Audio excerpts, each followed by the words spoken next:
বন্ধুরা, অরণি নামের এক তরুণী পুনে যাচ্ছিল ইন্টারভিউ দিতে, কিন্তু তার যাতায়াতের টিকিট ওয়েটিং লিস্টে আটকে ছিল।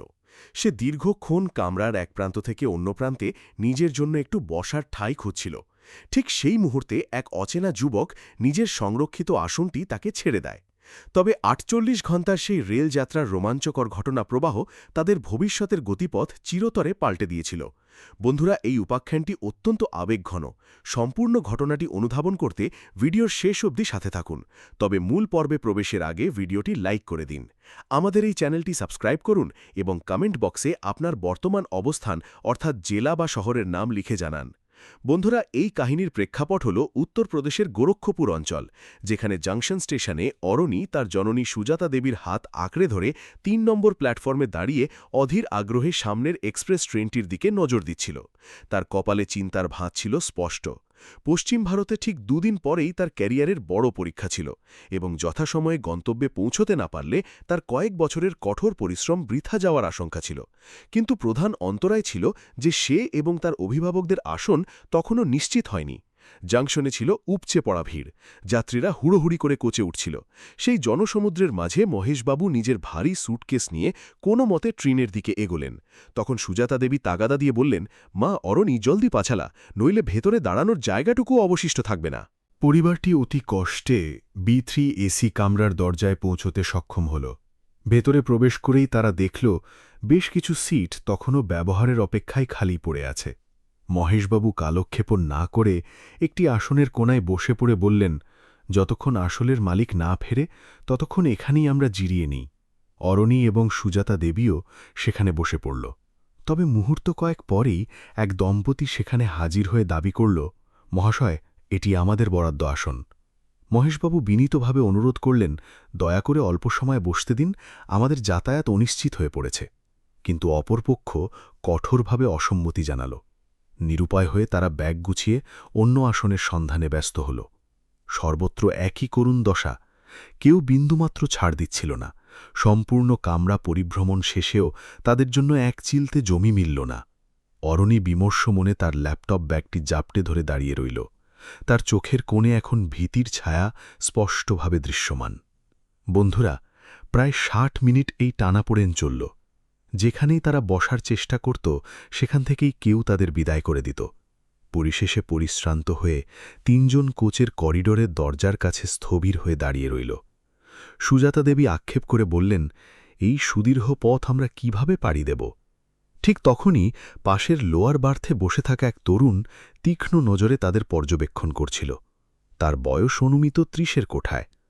পরনে ছিল অতি সাধারণ পোশাক এবং অবয়বে ছিল এক অদ্ভুত স্থিরতা। অবশেষে সে উঠে দাঁড়াল। তাদের কাছে এসে বিনীতভাবে বলল, কাকু, আপনারা আমার আসনে গিয়ে বিশ্রাম নিন। মহেশবাবু শুরুতে কুণ্ঠাবোধ করলেও ছেলেটি স্নিগ্ধ হাসিতে বলল, আপনারা দীর্ঘক্ষণ ধরে অনেক ধকল সহ্য করছেন। এই কথা বলে সে নিজে থেকে তাদের পোটলাগুলো বয়ে নিয়ে গেল নিজের বার্থের কাছে। ৫৪ নম্বর শয্যাটি তার জন্য সুনিশ্চিত ছিল। সুজাতা দেবী ও অরণি এক চিলতে স্বস্তি পেয়ে বসে পড়ল। তরুণটি নিজে করিডোরে দাঁড়িয়ে রইল। মহেশবাবু তাকে কাছে টেনে বসালেন এবং কৌতূহলী হয়ে জিজ্ঞেস করলেন, বাবা, তোমার পরিচয় কি? সে উত্তর দিল, আমার নাম আকাশ। এবং আলোচনার মাধ্যমে জানা গেল সে ব্যাঙ্গালোরের এক তথ্য প্রযুক্তি সংস্থায় কর্মরত এবং নিজের পরম মিত্রের পরিণয় অনুষ্ঠানে যোগ দিতে মুম্বাই অভিমুখে যাচ্ছিল। তার জীবনবোধ ছিল অত্যন্ত স্বচ্ছ ও গঠনমূলক। মহেশবাবুর মনে তার প্রতি এক গভীর শ্রদ্ধা জন্মাল। তিনি অরণির চাকরির প্রস্তুতির কথা উল্লেখ করলে আকাশ সুপরামর্শ দিল যে বর্তমান যুগে স্কিল ডেভেলপমেন্ট করলে কর্মসংস্থান অনেক সহজসাধ্য হতে পারে। এই অনুপ্রেরণামূলক কথা শুনে অরণির ঠোঁটে প্রথমবার হালকা হাসি ফুটল। এতক্ষণে তার মানসিক চাপ কিছুটা লাঘব হল। যাই হোক বন্ধুরা, গোধূলির আলো মিলিয়ে রাত নামতে শুরু করেছিল। এক্সপ্রেস ট্রেনটি ঝড়ের বেগে ছুটে চলছিল। কামরার গুঞ্জন ধীরে ধীরে স্তিমিত হয়ে আসছিল। এদিকে মহেশবাবু এবং আকাশের মাঝে আলাপচারিতা অব্যাহত ছিল। এরই মাঝে সুজাতা দেবী গৃহ থেকে আনা খাবার সকলের পাতে পরিবেশন করতে শুরু করলেন। আকাশ বিনয়বশত শুরুতে প্রত্যাখ্যান করলেও পরে তাদের আন্তরিকতায় আহার গ্রহণে সায় দিল। ঠিক তখনই আচমকা মহেশবাবুর ফোনটি ঝংকৃত হল এবং ফোনের কথা শুনেই তার মুখ নীল হয়ে গেল, শরীর কাঁপতে শুরু করল। কি, কখন? এইটুকুন উচ্চারণ করতেই তার অশ্রু বাঁধ মানল না। সুজাতা দেবী শিউরে উঠে জিজ্ঞেস করলেন, কি হয়েছে গো? মহেশবাবু হাহাকার করে বললেন, দাদামশাই আর ইহজগতে নেই। এই কথা শোবামাত্র সুজাতা দেবী কান্নায় ভেঙে পড়লেন।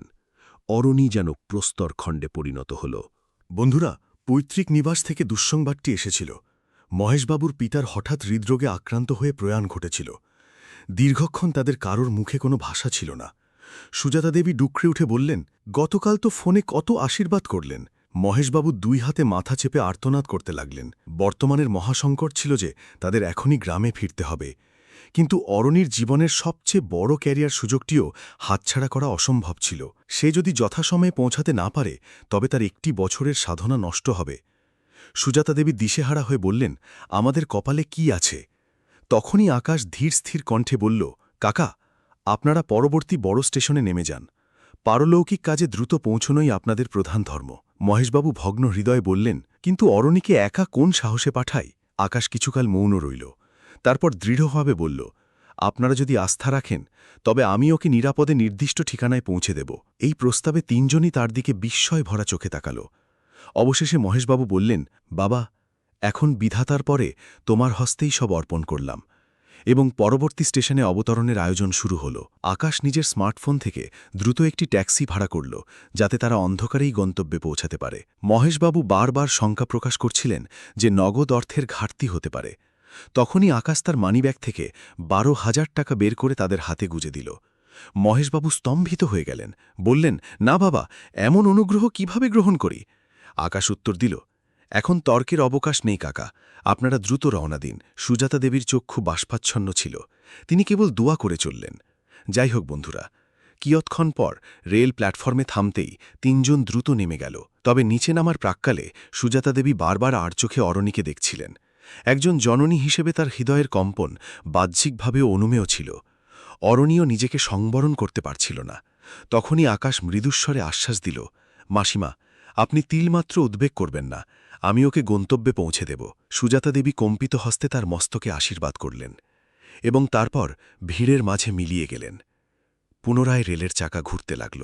অরণি জানলার ধারে সিটে নির্বাক বসেছিল। বাইরের নিচ্ছিদ্র অন্ধকারের দিকে তার দৃষ্টি নিবদ্ধ ছিল। কান্নায় তার 2 চোখ ফুলে উঠেছিল। বিপরীতে আকাশ আসীন ছিল, কিন্তু পরিস্থিতির গুরুত্ব বিবেচনা করে সে কথা খুঁজে পাচ্ছিল না। কয়েক পলক বাদে সে আস্তে জিজ্ঞেস করল, একটু জল খাবে কি? অরণি ক্ষীণভাবে সম্মতি জানাল। আকাশ জল সংগ্রহ করে এনে তার পাশে বসল। নিস্তব্র কোচে তখন সবাই ঘুমে আচ্ছন্ন, কিন্তু অরণির মনে স্বজন হারানোর বেদনা আর অনিশ্চয়তার আতঙ্ক সমান্তরালভাবে চলছিল। ঠিক তখনই তার স্মার্টফোনে সুজাতা দেবীর ভিডিও কল বেজে উঠল। অরণি তৎক্ষণাৎ সংযোগ স্থাপন করল। সুজাতা দেবী উৎকণ্ঠিত গলায় প্রশ্ন করলেন, মা, সুস্থ আছিস তো? অরণি নিজের মুখ দেখিয়ে ক্যামেরাটি আকাশের দিকে ঘুরিয়ে দিল। আকাশ মস্তক নিচু করে সংযতভাবে বসেছিল। এটি প্রত্যক্ষ করে সুজাতা দেবী কিছুটা শান্তি পেলেন। তিনি নির্দেশ দিলেন, মা, সময়মতো আহার সেরে নিস আর আকাশের পরামর্শ মেনে চলিস। সংযোগ বিচ্ছিন্ন হওয়ার পর অরণি প্রথমবার আকাশের চোখের দিকে তাকিয়ে ফিসফিসিয়ে বলল, ধন্যবাদ। আকাশ স্মিত হাসল এবং বলল, এখন মন শান্ত করো, গন্তব্য এখনও অনেক দূরে।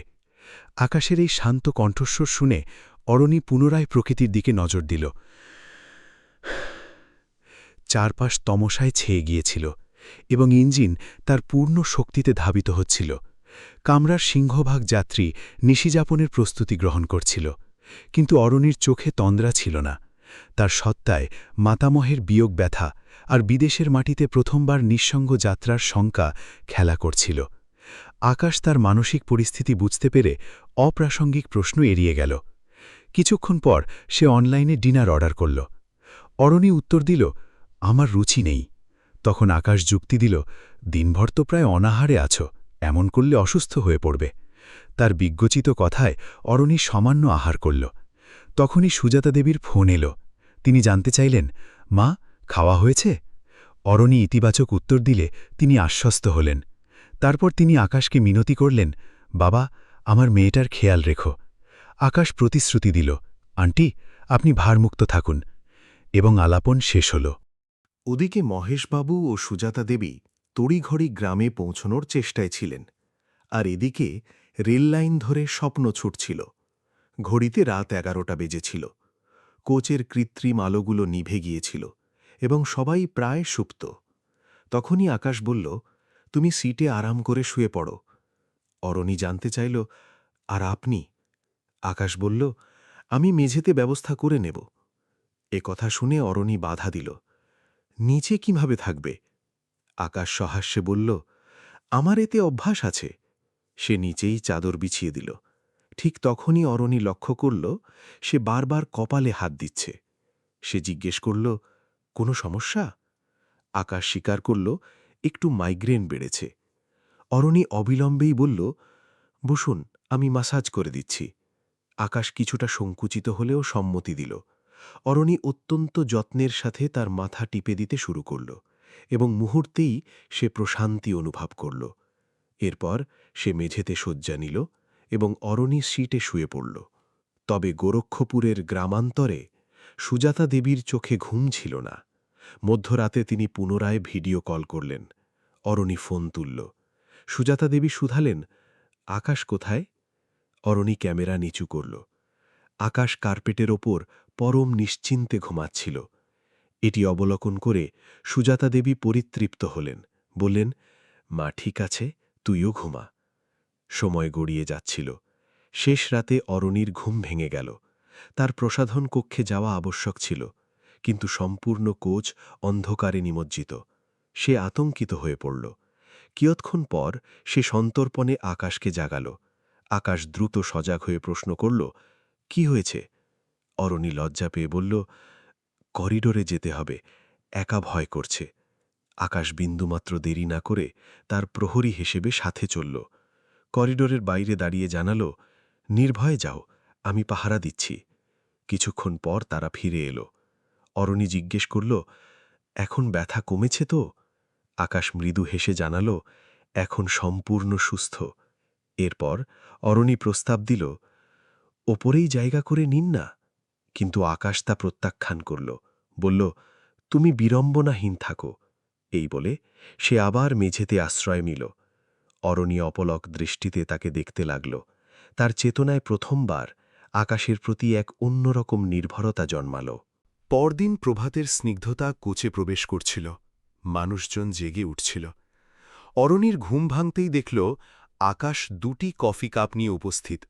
সে একটি তার দিকে বাড়িয়ে দিল। অরণি ধন্যবাদের সাথে তা গ্রহণ করল। এখন তাদের মধ্যকার আড়ষ্টতা পুরোপুরি ধুয়ে গিয়েছিল।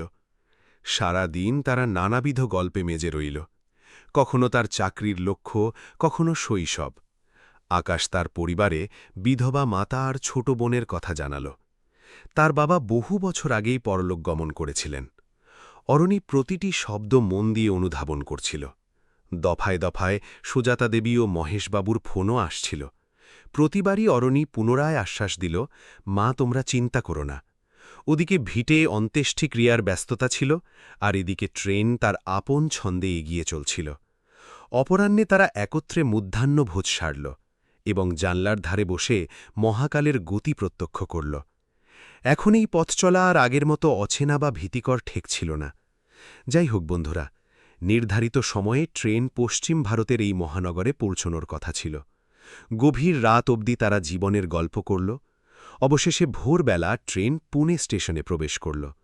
বাইরে তখন ঝিরঝিরে বৃষ্টি। আকাশ প্রথমে অরণির ব্যাগগুলো নামিয়ে আনল। এরপর তারা স্টেশনের বাইরে এলো। অরণি প্রস্তাব দিল, নিকটেই আত্মীয়র বাসা, চলো। তারা ক্যাব যোগে তার গন্তব্যে পৌঁছাল। সেখানে অরণির পরিচিতরা তখন গ্রামের কাজে ব্যস্ত থাকায় বাড়িটি নিরিবিলি ছিল। অরণি কপাট উন্মুক্ত করল এবং বলল, তুমি পরিচ্ছন্ন হয়ে নাও, তারপর তোমার গন্তব্যে রওনা দিও। আকাশ বিনয় করল, কিন্তু অরণি ছাড়ল না। কিছুক্ষণ পর সে ফ্রেশ হয়ে বাইরে আসতেই অরণি উজ্জ্বল মুখে বলল, আমার ইন্টারভিউ হলটি পথেই পড়বে, চলো, আমি তোমাকে গাইড করছি। অরণির এই আহ্বানে আকাশ সস্মিত হাসল এবং তার অনুগামী হল। সকালের রোদে শহরটি প্রাণ ফিরে পাচ্ছিল। পথঘাট ক্রমশ কর্মচঞ্চল হয়ে উঠছিল। তারা অটোতে চড়ে এগিয়ে চলল। পুরো পথে অরণি তাকে শহরের দর্শনীয় স্থানগুলোর মাহাত্ম্য বর্ণনা করল। আকাশ মুগ্ধ হয়ে তার সাবলীলতা শুনল। অল্প সময় পর অটো ইন্টারভিউ সেন্টারের সামনে বিরতি নিল। অরণি নামার প্রাক্কালে বলল, তুমি তোমার বন্ধুর ঠিকানায় পৌঁছে যেও, আমি প্রক্রিয়া শেষ করে যোগাযোগ করব। আকাশ সম্মতিসূচক মাথা নাড়ল এবং প্রস্থান করল। কিয়ৎক্ষণ বাদে আকাশের এক বন্ধু স্টেশনে তাকে অভ্যর্থনা জানাল। বন্ধুর আলয়ে পৌঁছতেই বিবাহের উৎসবমুখর পরিবেশ শুরু হয়ে গিয়েছিল। সর্বত্র আত্মীয়দের কোলাহল, কিন্তু সেই ভিড়ের আড়ালেও আকাশের মন বারবার তার ফোনটির দিকেই ছুটছিল। বেলা ৩টের দিকে তার হ্যান্ডসেটটি সশব্দে বেজে উঠল। অরণির নাম ভেসে উঠতে দেখে তার অধর করে হাসি ফুটে উঠল এবং সে সানন্দে ফোন ধরল। ও প্রান্ত থেকে অরণি উচ্ছ্বাসের সাথে জানাল, ইন্টারভিউ অবিশ্বাস্য ভালো হয়েছে। আকাশ দীর্ঘশ্বাস ফেলে বলল, আমার বিশ্বাস ছিল তুমি সফল হবে। এরপর তারা প্রলম্বিত আলাপ চালাল। কথার পিঠে অরণি প্রশ্ন করল, পুনে ভ্রমণের পরিকল্পনা আছে কি? আকাশ জানাল, ইচ্ছে তো ছিল, কিন্তু এই শুভ কার্যের ব্যস্ততায় ফুরসাত মিলছে না। এই বক্তব্যে অরণি কয়েক পল চুপ রইল। তারপর জানাল, অভিভাবকের সম্মতি থাকলে আমি তোমাকে পর্যটন করাব। আকাশ কৌতুক করে বলল, তবে তো আমি পুরো শহরটাই জয় করব। পরদিন ভোরে অরণির কল পুনরায় এলো। সে হর্ষধ্বনি দিয়ে বলল, মায়ের সাথে পরামর্শ হয়েছে, তিনি বিন্দুমাত্র আপত্তি করেননি। আকাশ হৃষ্টচিত্তে বলল, তবে তো আজ মহানগরী জয় করা নিশ্চিত। অপরাহ্নে তারা নির্ধারিত মোড়ে মিলিত হল। অরণিকে আজ অভাবনীয় প্রফুল্ল দেখাচ্ছিল। গাঢ় নীল রঙের কামিজ পরেছিল এবং ললাটে ছিল এক অপার্থিব দ্যুতি। আকাশ কিছুক্ষণ বিমোহিত হয়েছে রইল। তারপর তারা ভ্রমণে বেরোল। প্রথমে তারা পাহাড়ের পাদদেশে গেল। সেখানে ঝোড়ো হাওয়া বইছিল। অরণি কিশোরীর চপলতায় পাহাড়ের দৃশ্য অবলোকন করছিল। আকাশ তাকে দেখে বিমল আনন্দ পাচ্ছিল। এরপর তারা একসাথে বসে কফি পান করল। এরপর তারা নিকটস্থ মন্দিরে গেল। পুরো পথ তারা খুনসুটি আর গল্পে মেতে রইল। রেলগাড়ির সেই আড়ষ্ঠতা এখন পুরোপুরি অন্তর্হিত। সন্ধ্যা পর্যন্ত তারা অদম্য উৎসাহে ঘুরে বেড়াল। যখন ফেরার পালা এলো, তখন রাজপথে ভিড় ছিল মাত্রাতিরিক্ত। তখনই অরণি আলতো করে আকাশের হাতটি ধরল, যাতে জনসমুদ্রে বিচ্ছিন্ন না হয়ে পড়ে। আকাশ ক্ষণকাল বিস্ময় অনুভব করলেও হাতটি সরিয়ে নিল না। তারা নীরব হয়েই পথ চলল। সেই ক্ষণে তাদের হৃৎস্পন্দনে নতুন এক স্পন্দন অনুভূত হচ্ছিল, কিন্তু প্রকাশ করার সাহসিকতা কারোরই ছিল না। পরবর্তী দিনগুলো এভাবেই অতিবাহিত হল। অরণির যখনই সেশন শেষ হতো, সে আকাশকে বার্তা পাঠাত। কখনো তারা ডিনার করত, কখনো পার্কে বসে নিরবচ্ছিন্ন গল্প করত। মাঝে মাঝে এমনও হতো যে তারা দীর্ঘ সময় বাক্যহীন বসে থাকত, কিন্তু তবুও এক স্বর্গীয় প্রশান্তি তাদের বেষ্টন করে রাখল। ওদিকে গ্রামে মহেশবাবু এবং সুজাতা দেবী এখন অনেকটাই উদ্বেগহীন। তারা নিয়মিত খবর নিতেন এবং প্রতিবারই অরণি অভয় দিত, মা, তোমরা নিশ্চিন্ত থাকো। ক্রমান্বয়ে সুজাতা দেবী অনুধাবন করছিলেন যে আকাশ আসলে এক আদর্শ যুবক। এক নিশীথে সুজাতা দেবী অরণিকে প্রশ্ন করলেন, মা, আকাশ ছেলেটি ঠিক কেমন? অরণি কিছুকাল মৌন রইল। তারপর স্বীকার করল, অত্যন্ত সজ্জন ব্যক্তিত্ব মা। তার মুখাবয়বে আরক্ত আভা ফুটে উঠল। ওদিকে আকাশও তার মিত্রের পরিণয় কার্যে নিরলস ছিল, কিন্তু অবকাশ পেলেই সে অরণিকে ফোন করত। এখন তারা দৈনিক অসংখ্যবার মতবিনিময় করছিল। একে অপরের উপস্থিতি তাদের অভ্যাসে পরিণত হয়েছিল, কিন্তু তবুও তারা তাদের সুপ্ত ইচ্ছাগুলো মনের মণিকোঠায় আংলে রেখেছিল। হয়তো উভয়ই শঙ্কিত ছিল যে পাছে এই স্ফটিকের মতো সম্পর্কের স্বচ্ছতা ম্লান হয়ে যায়। কয়েক দিনান্তে বিবাহের আনুষ্ঠানিকতা সম্পন্ন হল। এখন আকাশের প্রত্যাবর্তনের লগ্ন সমাগত। তার টিকিট অগ্রিম সংরক্ষিত ছিল। এরই প্রাক্কালে মহেশবাবুর কল এলো। তিনি অনুরোধ করলেন, বাবা, তোমার যদি বিড়ম্বনা না হয় তবে অরণিকে সাথে করে নিয়ে এসো। এখানে 2 দিন বাদে ব্রহ্মভোজ হবে। ওর উপস্থিতি অনস্বীকার্য। আকাশ তৎক্ষণাৎ সায় দিল। এই সংবাদে অরণির চিত্তে আনন্দের হিল্লোল বইল। হয়তো সেও প্রার্থনা করছিল এই যৌথ সফরটি যেন আরও প্রলম্বিত হয়। যাত্রার দিনে তারা পুনরায় রেলকোচে আরোহণ করল। এবার পরিবেশ ছিল অত্যন্ত প্রাণবন্ত। তারা অট্টহাসিতে ফেটে পড়ছিল, কখনো গ্যালারিতে ছবি দেখছিল, কখনো দিগন্তরেখা। নিশি যাপনের সময় অরণি পুনরায় জেদ করল, উপরেই বসুন না। কিন্তু আকাশ তার নীতিতে অটল রইল। তুমি নিশ্চিন্তে ঘুমাও, আমি মেঝেতেই স্বাচ্ছন্দ্য বোধ করছি। অরণি মুগ্ধ চোখে তাকে প্রত্যক্ষ করল। এখন সে বুঝতে পারছিল আকাশ শুধু বিনয়ী নয়, অত্যন্ত উচ্চ নৈতিকতা সম্পন্ন মানুষ। পুরো ভ্রমণে সে কখনো এমন কোনো আচরণ করেনি যা অরণিকে অস্বস্তিতে ফেলে। এই শ্লীলতা আর আভিজাত্যই ধীরে ধীরে অরণির হৃদয়ে প্রেমের বীজ বপন করেছিল। বন্ধুরা ৭২ ঘণ্টার সেই যাত্রার সমাপনান্তে তারা একে অপরের আত্মিক বন্ধনে আবদ্ধ হয়ে পড়ল। অবশেষে এক্সপ্রেস ট্রেন বিহারের মাটিতে পা রাখল। স্টেশনে মহেশবাবু এবং সুজাতা দেবী পথ চেয়েছিলেন। অরণিকে দেখামাত্র তাদের অশ্রু সজল চোখ আনন্দে নেচে উঠল। তারপর তারা আকাশকে পরম স্নেহে আলিঙ্গন করলেন। সুজাতা দেবী কৃতজ্ঞচিত্তে বললেন, বাবা, তুমি আমাদের যা উপকার করেছ তার ঋণ শোধ হওয়ার নয়। আকাশ বিনয়বশত বলল, আন্টি, এমন বলবেন না। এরপর সকলে পৈতৃক ভবনে পৌঁছাল। সেখানে বহু মানুষের সমাগম ছিল, কারণ পরদিন পারলৌকিক আহার ছিল। যাই হোক বন্ধুরা, দিনভর কর্মব্যস্ততার মাঝেই সময় পার হল। গোধূলি লগ্নে আকাশ নিজের গন্তব্যে ফেরার জন্য প্রস্তুতি নিল। সে প্রাঙ্গণ পেরিয়ে বাইরে আসতেই অরণির আবেগঘন ডাক এল, শোনো একটু। আকাশ থমকে গেল। সে পেছনে তাকিয়ে দেখল অরণির চোখ দুটি প্লাবিত। সে ধীর লয়ে তার সমক্ষে এল এবং আর্ত স্বরে বলল, তুমি কি সত্যি প্রস্থান করছ? অরণির এই আরতি শুনে আকাশ স্তম্ভিত হল। সে দেখল অরণির নয়নবাণ অশ্রুতে ভেজা। কিছুক্ষণ তারা একে অপরের আত্মার গভীরে দৃষ্টিপাত করল। পারিপার্শ্বিক কোলাহল ছিল তীব্র, কিন্তু সেই মুহূর্তে তাদের কাছে জগৎ সংসার ছিল শব্দহীন। আকাশ ধীর কণ্ঠে বলল, হ্যাঁ, এবার তো ফিরতেই হবে। এই কথা শুনেই অরণি ফুঁপিয়ে উঠল। সে তৎক্ষণাৎ দৃষ্টি ফিরিয়ে নিল। আকাশ উৎকণ্ঠিত হয়ে বলল, কি হয়েছে অরণি? অরণি কয়েক মুহূর্ত স্তব্ধ রইল। তারপর সিক্ত গলায় বলল, জানি না কেন, কিন্তু তোমার অনুপস্থিতি আমার কাছে অসহনীয় লাগছে। আকাশ তখনও নিষ্পন্দ। তার চিত্তেও একই ঢেউ খেলে যাচ্ছিল, কিন্তু সে প্রকাশের ভাষা পাচ্ছিল না। তখনই অরণি সর্বশক্তি সঞ্চয় করে ব্যক্ত করল, আমি তোমাকে নিজের জীবনের অংশ করে নিতে চাই। আমি তোমাকে ভালোবাসি। এই স্বীকারোক্তি শুনে আকাশ সম্পূর্ণ বিমূঢ় হয়ে গেল। সে কল্পনাও করতে পারেনি যে অরণি তার অনুরাগের কথা এভাবে জানিয়ে দেবে। সে কেবল অপলক চেয়ে রইল। কয়েক পল পর তার অধর কোণে স্নিগ্ধ হাসি ফুটল। সে গভীর স্বরে বলল, সত্যি জানতে চাও? আমার কাছেও তুমি এক অনবদ্য বিস্ময়। এই স্বীকৃতি পেয়ে অরণি কান্নার মাঝেই হাসিতে ফেটে পড়ল। দীর্ঘদিনের লালিত বাসনা অবশেষে সার্থকতা পেল। ঠিক সেই লগ্নে সুজাতা দেবীর নেপথ্য থেকে সেখানে উপস্থিত হলেন। তিনি তাদের অবয়ব দেখেই সব সত্য উপলব্ধি করলেন।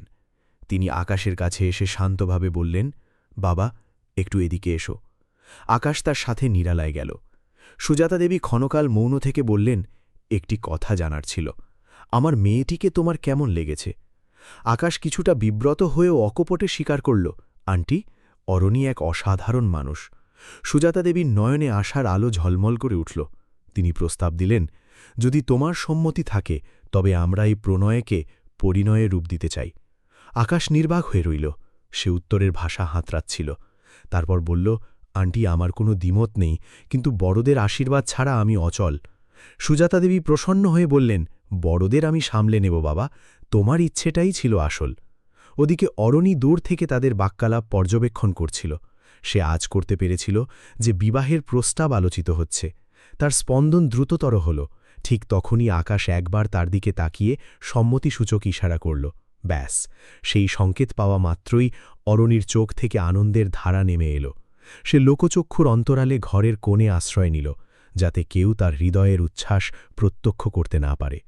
যাই হোক বন্ধুরা, পরদিন পারলৌকিক ভোজ সুচারুভাবে সম্পন্ন হল। গ্রামে অসংখ্য মানুষের সমাগম হয়েছিল। আকাশ প্রতিটি কাজে মহেশবাবুর ছায়ার মতো ছিল। গ্রামবাসীরাও তার সচ্চরিত্রের সাধুবাদ দিচ্ছিল। সকলেরই মনে হচ্ছিল এই যুবক এক অমূল্য সম্পদ। ওদিকে মহেশবাবুও মানসিকভাবে স্থিতিশীল হয়েছিলেন।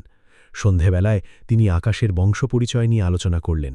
তারপর সৌহার্দ্যপূর্ণভাবে দুই পরিবারের মেলবন্ধন শুরু হল। পরবর্তী মাসগুলোতে দুই পরিবারের একাধিক বৈঠক হল। তারা একে অপরের মূল্যবোধ বুঝল। প্রধান বিশেষত্ব ছিল যে অরণি এবং আকাশ উভয়েই পরস্পরের ব্যক্তি স্বাতন্ত্র্যকে সম্মান করত। এই আভিজাত্যই অভিভাবকদের পরম সন্তুষ্টি দিয়েছিল। অবশেষে সেই মাহেন্দ্রক্ষণটি এল যার প্রতীক্ষায় সকলে ছিল। ২০২৬ সালের বৈশাখ মাসে তাদের শুভ পরিণয় সুনিশ্চিত হল। বিবাহ অনুষ্ঠানটি ছিল অত্যন্ত ছিমছাম অথচ ঐশ্বরিক। জনশ্রুতি আছে যে ঈশ্বর এই মিলনের সেতুবন্ধন পূর্ব নির্ধারিত করেছিলেন। যে রেলযাত্রার এক চিলতে আসনের বিনিময় পরিচয়, তা আজ মহাজীবনের বন্ধনে পরিণত হয়েছে। বিবাহের লগ্নে অরণি যখন বধূ সাজে মণ্ডপে আসীন ছিল, তার দৃষ্টি বারবার আকাশের ওপর নিপতিত হচ্ছিল। তার মানসপটে বারবার সেই রেলযাত্রার স্মৃতি ভেসে উঠছিল। সেদিন যদি আকাশ তার আসনটি ত্যাগ না করত, যদি সে নিঃস্বার্থ সাহায্য না করত, যদি তার চিন্তাধারা কলুষিত হতো, তবে হয়তো আজ জীবন এক অন্ধকার গহ্বরে হারিয়ে যেত। ওদিকে আকাশও বেদিতে বসে অনুধাবন করছিল যে ভাগ্য কখন কাকে কার তকদিরে লিখে দেয় তা বড়ই রহস্যময়। এক নিঃস্বার্থ সহযোগিতা তার সমগ্র অস্তিত্বকে অর্থপূর্ণ করে তুলেছে। উৎসব সমাপ্তিতে বিদায়ের প্রাক্কালে সুজাতা দেবীর চক্ষু বাষ্পাচ্ছন্ন হল। তিনি আকাশের হস্ত ধারণ করে মিনতি করলেন, বাবা, এখন থেকে আমার মা যেন সদা হাস্যময়ী থাকে। আকাশ তৎক্ষণাৎ অঙ্গীকার করল, আন্টি, এখন থেকে ও আমার সত্তার অংশ। এই প্রতিশ্রুতির পর মহেশবাবুর হৃদয়ে এক অপার শান্তি বিরাজ করল। হয়তো জীবনের সায়ান্নে তিনি অনুভব করলেন যে তিনি কন্যার জন্য এক সুযোগ্য উত্তরাধিকারী পেয়েছেন, এবং এভাবেই রেলের একটি নগণ্য সফর দুটি আত্মার চিরন্তন ভ্রমণের সোপান হয়ে গেল। বন্ধুরা, এই আখ্যানটি আমাদের এই শিক্ষাই দেয় যে মানুষের প্রকৃত কৌলিন্য তার ঐশ্বর্যে নয়, তার আচরণ ও নৈতিকতায়। যদি চিত্ত নির্মল হয় এবং লক্ষ্য সৎ থাকে, তবে অপরিচিত মানুষও জীবনের ধ্রুবতারা হয়ে ওঠে। শ্রদ্ধা ও আনুগত্যে গড়া ইমারত সবসময় অটুট থাকে। এখন আপনারা মতামত দিন, আপনাদেরও যদি এমন সন্তান থাকত, তবে কি আপনারা আকাশের মতো এক ব্যক্তিত্বের ওপর নির্ভর করতে পারতেন? আর অরণি কি তার হৃদয়ের আরতি প্রকাশ করে সঠিক কাজ করেছে?